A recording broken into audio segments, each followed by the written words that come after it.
Dan Meridor, bonjour, Boker Tov.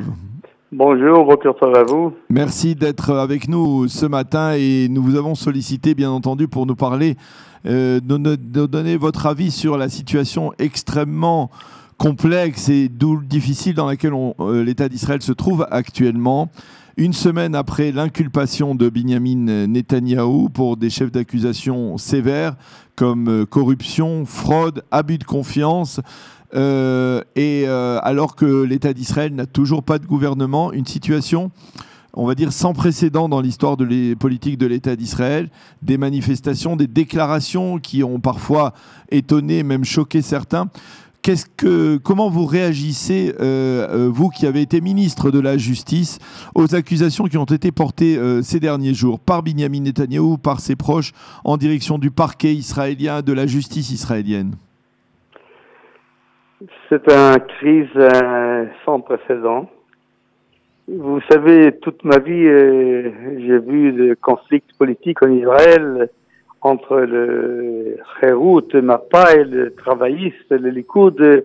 C'est normal sur des questions importantes de territoire, la paix, idéologique de la relation avec l'Allemagne, les questions socialistes ou capitalistes, mais tout le temps, en même temps, on n'a jamais vu de conflit sur les questions de valeurs de base, valeurs fondamentales, c'est-à-dire la démocratie, l'état de droit et la justice. Le discours était des autres choses, mais à cette chose, les Likoud étaient les grands défendeurs de système juridique, des cours suprêmes, et l'état des droits, ou même les droits humains, n'étaient pas seulement à la gauche, mais tout le monde a parlé de ça. Maintenant, les conflits sur ces valeurs qui étaient fondamentaux étaient les valeurs communes de la société israélienne. Et c'est dangereux. Quand il y a les choses politiques, le Likoud au Kahol Lavan, c'est un conflit normal et c'est difficile de former une coalition, c'est clair. Mais il y a la chose de l'accusation criminelle contre Netanyahu, de corruption, c'est sévère. Et c'est vrai, il n'est pas coupable selon ce temps. Donc, oui, maintenant, c'est vrai, mais les accusations sont très sévères. Et l'attaque de Netanyahou et des hommes entre l'entourage de Netanyahou et des autres contre la police, le procureur général et même la cour, et un sans précédent est très dangereux. C'est vraiment comme un coup d'État, pas contre le gouvernement, mais contre le système juridique. Et ça, nous n'avons pas vu jamais à la société israélienne. Est-ce que vous ne pensez pas que par rapport, vous parliez de l'époque, on va dire, où les débats étaient idéologiques, ou l'époque où Menachem Begin disait qu'il y avait des juges à Jérusalem, hein, Yesh Shoftim Birushalayim, et peut-être aussi, on en a parlé il y a quelques semaines à l'occasion de la disparition du juge Shamgar, qui était le président de la Cour suprême. On a le sentiment que quelque part, à partir des années 90, avec la révolution entamée par le juge Aaron Barak, eh bien, quelque chose s'est brisé dans le consensus que représentait la justice israélienne, non seulement au niveau de la Cour suprême d'un côté, mais finalement même au niveau du parquet. Et par exemple, aujourd'hui, il y a des critiques concernant le fait que eh bien, le parquet, probablement une des seules institutions qui n'a pas de contrôle, qui est tout à fait libre de faire ce qu'elle veut. Il n'y a pas un problème, quelque part, ici, qui, d'une certaine manière, peut expliquer les attaques même violentes de Netanyahou et de ses proches? Non, c'est vrai qu'il y a dans une organisation grande, importante, comme le procureur, le parquet, les avocats, le parquet, il y a, bien sûr, des fautes, des erreurs, c'est normal. Et parce que c'est très, il y a une force très importante dans les mains de ces hommes, il faut qu'on ait une contrôle criticisme, c'est normal. Mais je pense que le contrôle aujourd'hui et le criticisme aujourd'hui sur ces hommes est sans précédent. Il y a même le chef de parquet. Il y a le Mevaker Amdina, le contrôleur d'État. Il y a un contrôleur spécial contre eux, chauffeur David Rosen. Oui, qui contrôle le parquet. Qui contrôle le parquet, oui. Et après ça, il y a le juge qui décide si c'est vrai ou non ce qu'il dit. Il y a ce parquet, mais c'est vrai qu'on a eu des choses comme Ruth David, voilà. des affaires qui est vraiment choquant. Il faut ménager ce criticisme très sérieux, c'est vrai. Mais l'attaque n'a rien à faire avec ça. On n'a pas entendu Netanyahu et les autres attaquant le procureur général ou le parquet quand on a accusé Olmert.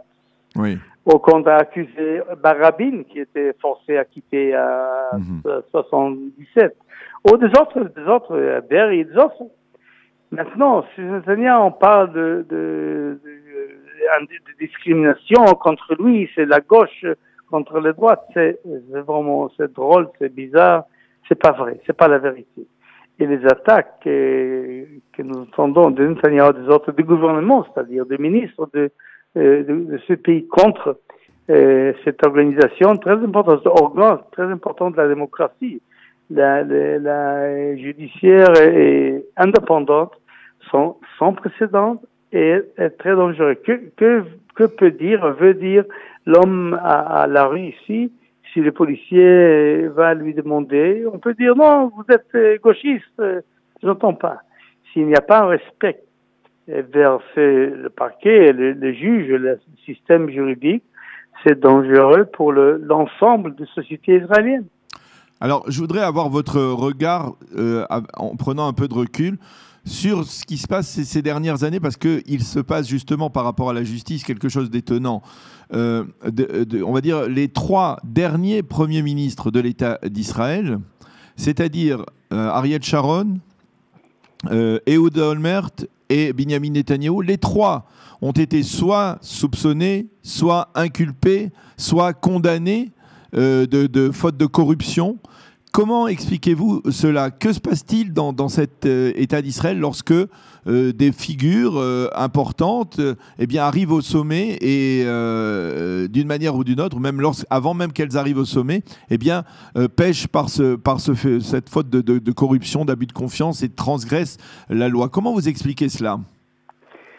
Je veux dire 2 choses. Une chose, je suis fier que nous sommes un État, c'est pas simple, où on voit l'égalité et que tous les hommes sont égaux devant la loi. Même le Premier ministre ou le président de l'État, M. Katsav, ou M. Olmert, ou M. Sharon, ou M. Rabin, c'est pas simple. Il n'y a pas beaucoup d'États au monde qui font ça. Et la lutte, la bataille, la guerre contre la corruption est difficile.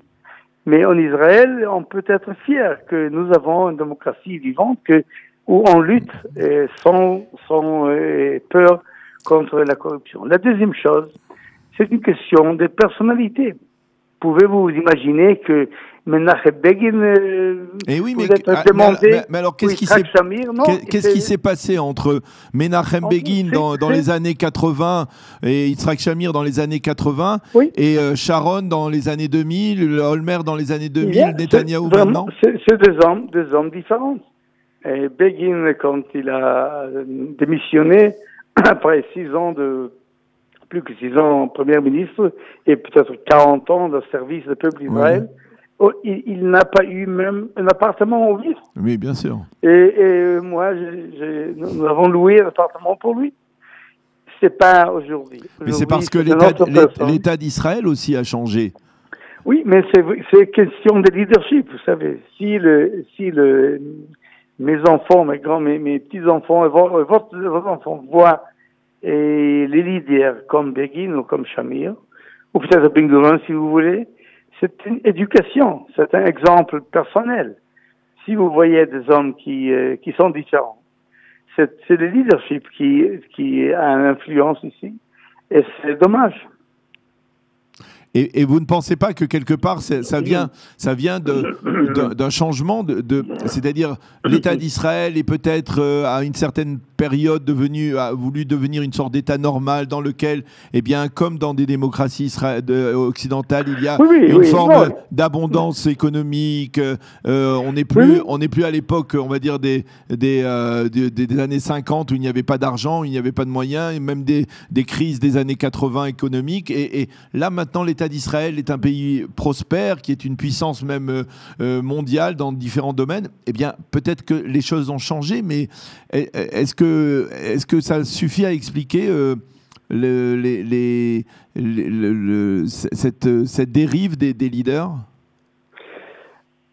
Premièrement, il faut dire, c'est vrai, c'est une histoire de succès, d'une réussite énorme de la cause du sionisme, de l'État juif. Maintenant, nous avons ici 7 millions de juifs en Israël, un pays fort, avec l'économie forte, avec Startup Nation, avec l'éducation, des sciences et de sécurité. Vraiment, du point de vue historique, cette révolution sioniste a réussi à faire des choses incroyables.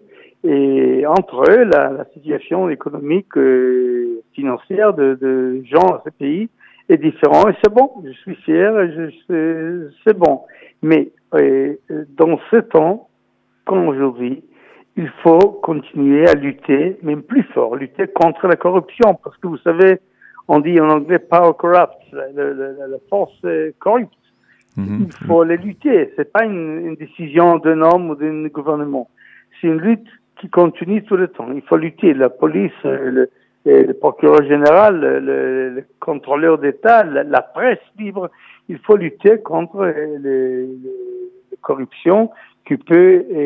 Mais vous n'avez pas un peu le sentiment que parfois, eh bien, l'une des raisons d'être de ces instances comme le parquet ou comme la police, eh bien, c'est de dire, eh bien, on va chercher par tous les moyens à essayer de trouver la faille chez un leader, alors que le leader, eh bien, a besoin de silence, de sérénité pour diriger un pays, surtout comme l'État d'Israël. Eh bien, aujourd'hui, il y a une forme d'acharnement de la part de ces institutions contre le Premier ministre, parce que c'est un Premier ministre, parce que quelque part, eh bien, il y a des inspecteurs de la police qui pourront après se fanfaronner, dire eh bien, nous avons arrêté, inculpé un Premier ministre, nous avons inculpé un président de l'État, etc. Vous ne trouvez pas qu'il y a quelque... Non, je ne crois pas. Je pense que si vous voyez la méthode, la mode dans laquelle Netanyahu était interrogé, c'était très très légère. C'était pas lourd du tout. C'était les choses de submarines n'étaient pas investiguées. Ouais. C'était très facile. C'est très difficile de lutter contre le gouvernement, le maire de cette ville, ou de Haver Knesset, ou un ministre, ou le premier ministre. C'est difficile parce que le pouvoir, c'est difficile, mais il faut le faire. Et je ne crois pas que c'est tout le moyen. Tout le moyen, c'est pour la guerre de mort ou vide. C'est pas ça. Mais il faut lutter. Et c'est difficile parce que vous luttez contre la force politique énorme. Et c'est pas facile. Il y a la popularité de certaines personnes, c'est pas facile. Mais c'est vraiment le principe d'égalité, la loi. Cette égalité devant la loi de tous les citoyens, de toutes les personnes. Et je pense que nous le faisons avec cette tradition très très importante pour nous. C'est vrai que quand on voit une chose comme aujourd'hui, comme c'était contre Rabin ou contre Olmert ou contre Sharon, c'est dommage que nous avons la nécessité de le faire. Mais si on voit les choses, on voit le témoin qui parle comme il parle, on entend le tapes les enregistrements. C'est pas des tapes de Moses penser que ça ira sans investigation, c'est pire. Alors, une dernière question. Pour vous, il y a une seule forme de corruption, vous qui êtes juriste, c'est-à-dire il n'y a pas des degrés dans la corruption, c'est-à-dire que la corruption que le public, qui est perçue par le public comme le fait, par exemple, de recevoir dans les mains de l'argent, des enveloppes, et la même corruption que la corruption visant à, par exemple, essayer de rétablir une image de marque en utilisant tel ou tel média. Il n'y a pas de différence dans la gravité de la corruption? Oui, il y a bien sûr la question de gravité, mais c'est pas la question de cash money ou une faveur.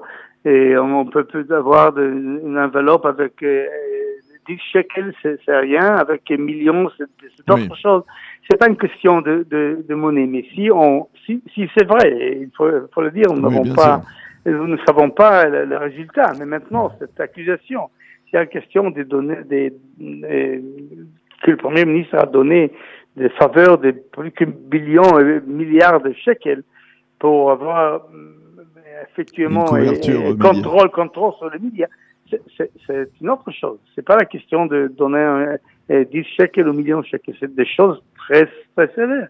Si on voit les deux personnes parlant comment on fait le coverage, la couverture des actes, qui n'est pas vrai, c'est pas simple, c'est pas une chose simple. C'est pas une cigarette, un cigare ou une bouteille de champagne. S'il y a, comme on le dit, année après année, on demande je pense 100 000 shekels, c'est autre chose. Et disons que nous savons ça, nous faisons rien, c'est un signe que c'est normal, c'est légitime. C'est aussi doit être considéré comme une autre alternative.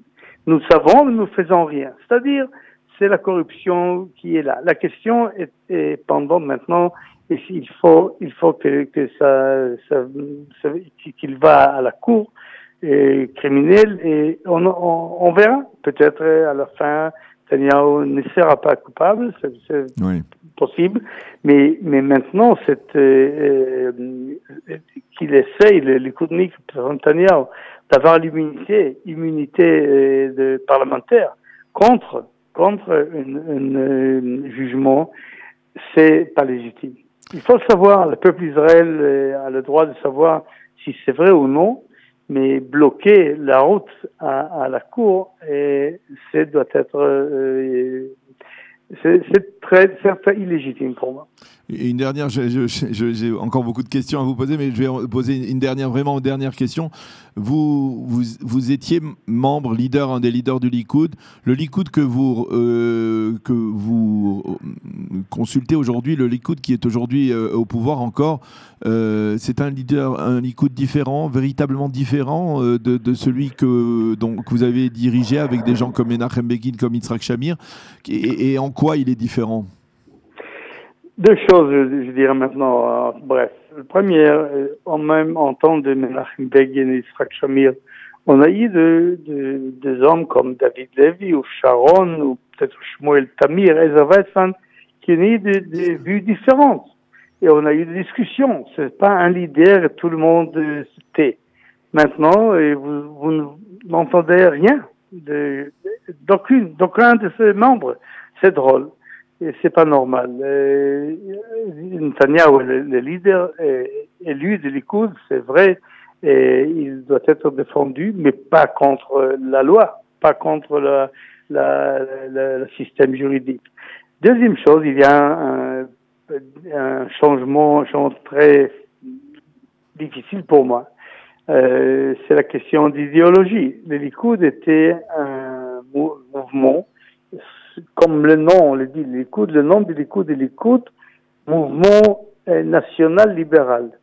Les deux valeurs, les nations juives, la nation juive, bien entendu, c'est très important pour nous, le sionisme, l'État juif, la sécurité, c'est la cause nationale est très importante, mais tout le temps, c'est équilibré par les valeurs libérales, c'est-à-dire les valeurs de démocratie, des droits de l'homme, de l'état des droits. Et le Likoud était, le code génétique du Likoud était ça, national-libéral. Maintenant, ce part libéral n'existe plus. Et pour moi, c'est difficile. Eh bien, on l'a bien compris. Merci beaucoup, Dan Méridor, d'avoir accepté de répondre à nos questions en cette période extrêmement trouble et troublée de la réalité israélienne, de la politique israélienne. Merci d'avoir été avec nous et Shabbat Shalom. Shabbat Shalom.